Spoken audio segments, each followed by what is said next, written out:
Hi everyone, welcome to Neil Talks. My name's Neil and it's time to talk The Expanse. The plot's starting to develop here, guys. The crew of the Rocinante, I guess that's what I'm going to be calling them now.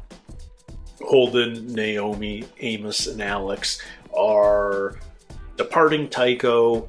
They're camouflaged as a gas freighter and they are heading to the Scopuli, I think, to search for Fred Johnson's mole that he had on that crew. I don't know if mole's the right term, but he had a man on board. And so we're off to do that and have to cross Martian space to get there. It won't be that simple. I know that much after watching 6 episodes of this show. Miller just got fired from Star Helix, so he's, it's that classic moment in any detective drama where our lead character is like suspended. I want your badge, I want your gun, you're off the force. And he continues to pursue the case outside the law. So I feel like that's where Miller's at now. But interestingly, it feels like Dawes and the OPA are the ones that engineered that with Star Helix. So Miller's got the OPA to contend with as an enemy as well, even though he's searching for Julie Mao, who was high up in the OPA. But he's convinced it's connected to some breakthrough at Phoebe Station, which was Martian. There was some sort of attack there. Maybe it was similar to the attack on the Scopuli. It's hard to say. We still don't know who exactly attacked the Cant and the Donager and the Scopuli, whether it was... It certainly seems to be one enemy, but it may be multiple different ships. It's still very much an unknown enemy, which makes this very dissimilar from most every space sci-fi show I've ever seen. I always feel like whenever we're on a spaceship and suddenly there's an attack or an enemy is revealed, we automatically know who that enemy is. It's either super clear, it's announced on the bridge because of the design of the ship, or the enemies announce themselves, we are the Borg, or what, whether it's Klingon or Vulcan or Empire or Rebels or anything else, or Reavers or anything, we know who the bad guy is. And this is weird because we don't. So how long will we continue to not know who it is that's engineering this war? I'm beginning to think more and more that it isn't an outside fourth party necessarily, but maybe it's a corporate type entity, or a real, now that I didn't realize there was a possibility until a couple of episodes ago, for instance, that people other than, you sort of think of, okay, there are Earther ships, there are Martian ships, there are Belter ships, but no, there's corporate ships, there's religious ships. The Mormons are building the biggest spaceship in human history to go on this 100-year voyage to another star system. So would it be beyond the realm of possibility that some corporation, a Star Helix type corporation perhaps, has created their own army, their own navy, their own fleet that has stealth technology, and they want to engineer a war between Mars and Earth for some reason? Would that be impossible to believe? That seems too possible to believe, since the world of The Expanse seems so possible based on today's Earth. And we all know how much undue influence corporations have in global politics right now. So this shouldn't be a surprise at all if there's some corporation engineering a war. But it could be anything still. I need more answers. I know that's been my common refrain watching all of this. I'm loving the watch, but I'm so desperate for more information, and because I can't piece this all together yet. So yeah, I need to watch. This is episode 7, and it's called Windmills. Okay, back on series, I think. Yeah. Used to be good at this.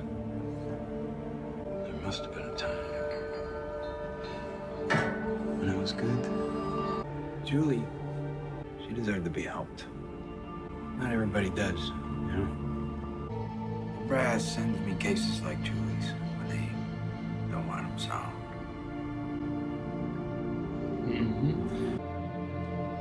Ducks.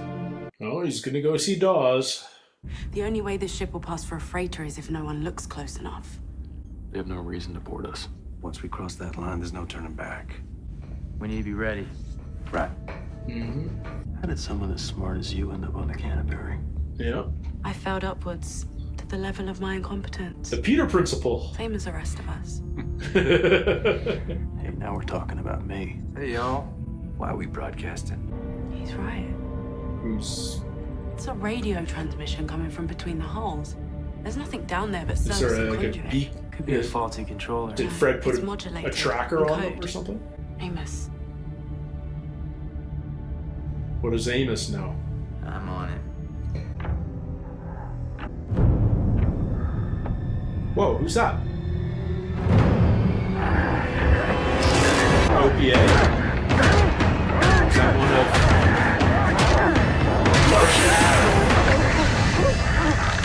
No, Tycho. That's one of Fred's people. Oh. We're going to Holden's farm, presumably. His parents. I'd feel a lot better if I had some people on the ground. Why is she going to Holden's place? Really?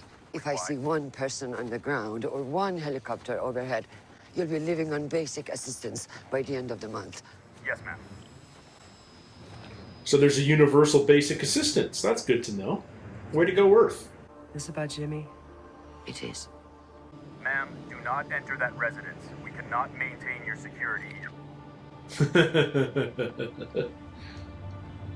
0 F's given. He's been with us since Tycho. A spy for our friend Fred Johnson. Hey, I take offense to that. Shut up! I am a consultant for DeVilla Aerospatial. I've been stealing codes and tech from Tycho for 2 years now. Then why are you on our ship? I had to get off of Tycho before his OPA leg breakers scooped me up. Oh, is this the guy who's the plant from the guy Christian was talking to at the aquarium? On an intercept course. They must have picked up this arsehole's transmissions. They probably think we're smugglers, and now they're coming to check us out. Put him in the airlock. Look, wait a minute. Fresh air it is. Just wait a minute. Wait. Keep him there. You think the Martians are gonna buy whatever story you're selling? Will you shut him up, please? No, look, you need to... Uh-oh. So how do you deal with a Martian boarding skiff now? OPA bar. Persona non grata, to say the least. All these people. Friends. There it is. You all remember Mr. Miller? You think you've won? Not yet, but we are getting closer, huh? Usually when a man is about to lose everything, he realizes what mattered to him most. He sees it clearly for the first time. Maybe you haven't lost everything yet. Whew. That was all just the open. Jeepers. Ah, those are the windmills of the title. Of course. Being part of a family co-op, it's hard enough for one husband to get along with me. We try not to keep secrets. Cervantes. Don Quixote. Jimmy liked to think of Windmills. himself as a knight. He thought it was a funny story. I never broke it to him that it was a tragedy. Can we stop with the bullshit now? I had a little left about how charming your home is. You're here because you think he had something to do with it. He would never. Oh, no, wait, I know this one. My boy was a little angel, and I thought we were done with the bullshit. I need to understand your son. You haven't told me he's dead. You're dancing around it. He's not dead. Jimmy's alive. Rocinante, you have been flagged for inspection per MCR Trade Regulation A066. Do not deviate from your present course. If you do, you will be fired upon. Okay. That's not good. We're just caught up in the churn is all. When the rules of the game change. What game? Survival.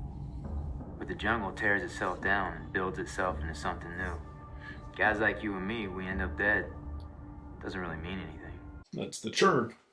I can help us survive. So you tell your captain. He's not our captain. And Christ, I've had to pee for like 2 hours now. I'll see you soon. Well, pee in the corner of the airlock, I guess. Oh. What's he gonna do here? What's he capable of? Oh! This is the guy that was following them! In the bar! I've just clued in now, because of the eye augmentation. Ah! So he's full of shit. Whatever he is. I don't trust him at all. Come on, Miller. Think. Use that brain of yours. What do you know? What can you find out? What can you figure out? That bird's back. Well, a bird's back. Same as the one he saw at his apartment. Right? So listen, that ship you're looking for, Anubis, whatever, it never showed up here. But the funny thing is, a short-range shuttle from that ship did. That necklace. We've shown that necklace multiple times. Okay, here comes the skiff. What's he doing? You get the help. Congratulations.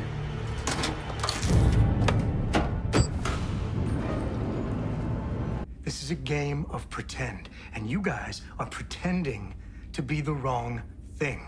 They use a special set of codes that tell other Martian ships that they are out there, they are doing the nasty and to get lost. How do you know all this? I'm a good spy. Donkey balls. Did you just say donkey balls? They just jabbered on and on, ending with the phrase, donkey balls. And? They went away. And just like that, my captain ordered me to change my course. Yeah. We parted our ways. The proper set of codes, and they have to back off. So what are the right codes? 24 digit! Yeah, that's Donkey balls. You're not gonna guess that. Are those all... Is that all money? What's the plan, Miller? What are you gonna do? What was it about that bird? What did that make you think exactly? Is it just because you got feathers on your hat? I love the ambiguity. But you guys must hate me just asking random questions. Cash me out, pal. It's a lot of winnings. You want to throw that in too? Not for sale. What's the necklace about? Miller, that's how you say goodbye? The creepy message? If this thing is as big as you think it is, you're gonna need someone to watch your back. Is she going with him? Partner. Is she gonna quit for him? Yeah. I think I better do this one alone. Look, Miller. He was going to take over for us. He grew up thinking he was alive because the land needed him. We set him up to be a leader and then gave him a fight he could never win. And I told him to get as far away from this place as he could. Jimmy still hasn't found his place, but at least he's free. Okay. It's composite titanium. If we started an hour... Who said it? You could talk. I did. Just keep at it. There's not enough time. You underestimate my ability to break things. Any Martians come through that airlock, we subdue and take them prisoner. Nobody's dying. So they'll have a chance to ping the mothership? That ain't my plan. As far as they're concerned, we're the ones who blew up the Donager. And I am not spending the rest of my days in a Martian gulag. Is it weird that I want a Baratnus gas jumpsuit right now? You logged the distress call, Holden. Yeah. Welcome to the churn. Naomi was right to be afraid of you. Yeah. Here come the Martians. We are not those guys. We're not the assholes. I'm done talking, Holden. We're about to have company. Ah! I will take you down. Rocinante, release your outer airlock door now, or we will breach. Hey there, boys. Just a couple of sec there, friendos. Trouble's just a problem I ain't. I've got it! Okay, quickly. Our power problems, they've been so, Mendacious. ubiquitous, mendacious, and polyglottal. Ubiquitous, mendacious, polyglottal. UMP. Received and understood, Rocinante.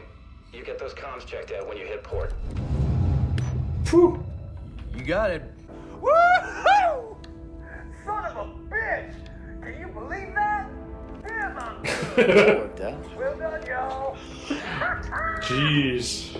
James Holden may have mommy issues, problems with authority, and guilt for not saving the world, but I don't see a terrorist mastermind. We'll have the asset back him. Your corporate spy's been compromised. He's missed his last 2 comm windows. His final report said that Holden was heading for Eros. Yeah. I've activated a Black Ops team. Oh, God. We're taking Holden off the board. When Holden gets to Eros, he's done. Field trip's over. Not going to Eros. They're not going to Eros. Okay. Christian believes in Holden. No more patrols between here and Eros Station. Are they going to Eros still? Last known residence of Lionel Polanski is a charted belt asteroid. Bravo Alpha 8340. That's where they're going. They're not going to the Scopuli. Hopefully one with some answers on it. So what's the Lionel Polanski about? Whatever leash you had him on, you better get him back on it. He's not my dog. Getting the show on the road?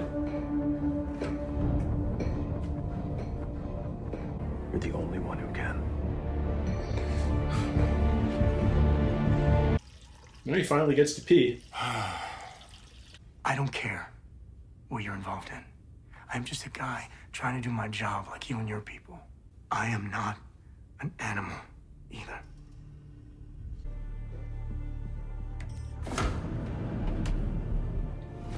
No network access. But he's recording. Like, I'm trying to figure this. We will be cruising at a comfortable 1/3 G, so feel free to move about the compartments until midpoint flip and burn. Next stop, Aero Station.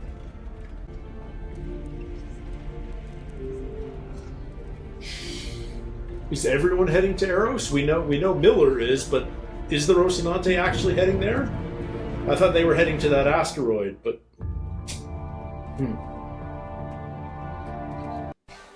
Okay, I'm gonna just talk a little bit, just for my own benefit, just so I can kind of wrap my head around everything that's going on and maybe figure out a thing or two. So, Miller's off to Eros, but I don't understand why. Did anyone mention Eros to him in his investigation? Or is it just close to Phoebe or something? The bird in low grav outside the window, that triggered something in him. We first saw that at his apartment back in the pilot, and then he saw it. May or may not be the same bird, but he saw it again at Julie's apartment. And immediately after, he decided to take her necklace, which we have shown on that counter multiple times. Maybe even every time he's visited that apartment, we've seen that necklace there. So I wonder what it's about. I mean, it's just like a touchstone for him. He's using it almost like a rosary, like thumbing the beads. But yeah, Kenzo appears to be. I wish I had a name for the guy that Christian was talking to in the aquarium, but he had a spy inside Fred Johnson's organization, and that's clearly Kenzo. And Kenzo was broadcasting that information back to this guy on Earth who was relaying it to Christian, which is how she knows as much as she does about Holden and the crew and where they're going. And she's investigating Holden, trying to figure out what makes him tick. Is he a terrorist or what? And after her conversation with Holden's primary mother, I guess.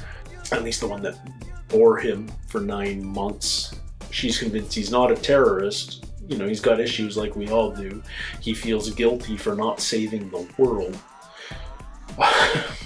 And she's also the one that, like, told him to leave the farm and get as far away as possible. But Christian's boss has sent a Black Ops team after the Rocinante now. And if the Rocinante is in fact headed to Eros, then they're in trouble. But if they're actually heading to this asteroid, maybe they can avoid that Black Ops team. They figured out how to deter the Martians this episode with those code phrases. So that's super useful. That's one thing we don't need to stress about for a little bit anyway. But they're looking for Polanski on this asteroid, and I know that that's Fred Johnson's guy, but why? I thought he was on the Scapuli for some reason. Why is he on this asteroid? What exactly does Polanski know? I don't trust this Kenzo guy at all. He sees that there's tension in the crew, specifically between Holden and Amos, and I feel like he's going to exploit that. He's certainly fairly manipulative and skilled. He was working on something inside the airlock so that he could somehow fight back against Amos, which turned out to be a non-starter. But yeah, I must have misunderstood last episode when I thought that the Rocinante was going to the Scapuli. You guys have probably blown up my comment section telling me that I'm getting things wrong. I apologize. Normally I'm more on the ball, but I really do feel like this is a jigsaw puzzle that I'm struggling with right now. But I'm getting there, I hope. It's weird, we set up these characters, these really interesting secondary characters that I'm wondering whether we're going to see again, at least for a while. Characters like Dawes, like Fred Johnson. You know, our main characters are Holden and the Rocinante crew. Miller, who's on his own, and Christian, who's doing her own thing back on Earth, trying to prevent a war. And where does that leave characters like Dawes back on Ceres? Suddenly, Ceres is in the rearview mirror. We're not going there again for a while, probably.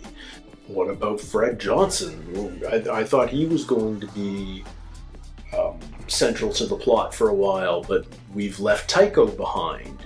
We're off to Eros. Why Eros? I must have missed why Eros is important, because I don't currently get it. I thought it was just the fake destination of the Rocinante as they were passing through Martian space, so that they would have a flight path that they could pass on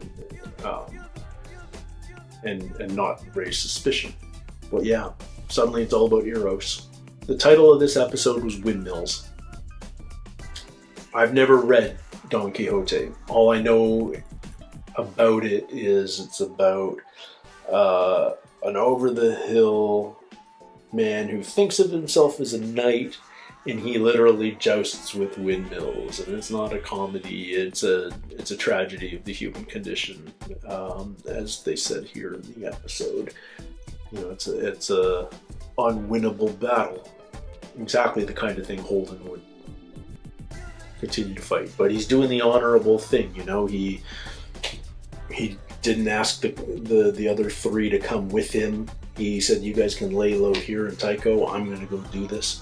He said he came clean about being the one that logged the distress call that took the Cant to the Scapuli in the first place. He wants to do right by his people. He wants to save everyone. He's noble. He doesn't want to kill a two-man. You know, the Martians sacrificed so many people to save him and his crew. He respects that. He doesn't, you know, the idea of taking another Martian life is really abhorrent to him at this point. And he would actually, it appears that he might actually kill Amos instead of allowing that to happen. So yeah, man, I want to watch more episodes, but I have to pace myself. I cannot binge. That's bad for reacting. Bad for reacting and binging. 2 a day is as much as I can do. Anyhow, thank you guys. Thank you for your patience with these reactions. I know I'm still piecing things together. I'm still trying to figure things out. I hope this is entertaining, but I feel like I'm failing a little bit in my analysis.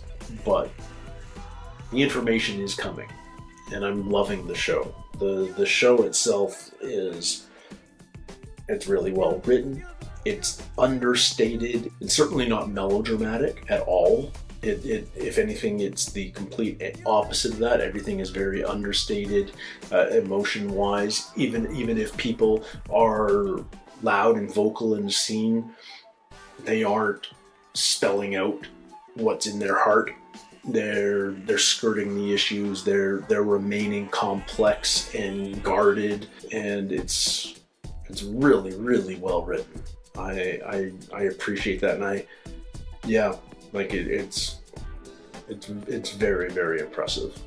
And it's interesting. Like it all feels so real. I'm not even finding myself like questioning how certain shots are gotten. Like technically, it seems quite flawless. Obviously, there's a ton of CG, especially for, you know, all of your space exteriors and that sort of stuff. But it all looks so real that you're not thinking of it as CG. I love all the subtle anti-grav shots and that sort of stuff. It just feels different, but totally believable and real. I love the props and the vis effects that sell all the technology of the era. Visually it's so well done that it just feels so grounded and real. It doesn't feel futuristic. It feels like now if we had that technology. It just doesn't feel like another world. It doesn't feel distant at all. One of my favorite subtle things about the show is that Miller's phone is busted. I mean, it still works, but it's got that busted screen effect. Like we see that, and immediately anyone who's ever had an iPhone goes, yeah, I know what that is. You know, like stuff like that happens. The fact that they made that choice, and that, you know, it says certain things about Miller. It says certain things about the technology, that it's fallible. It's not perfect. It lends just such realism to the entire world, and all those little subtleties compound upon one another, and everything just feels so genuine. Yeah, like I really, really appreciate that. It's pretty marvelous.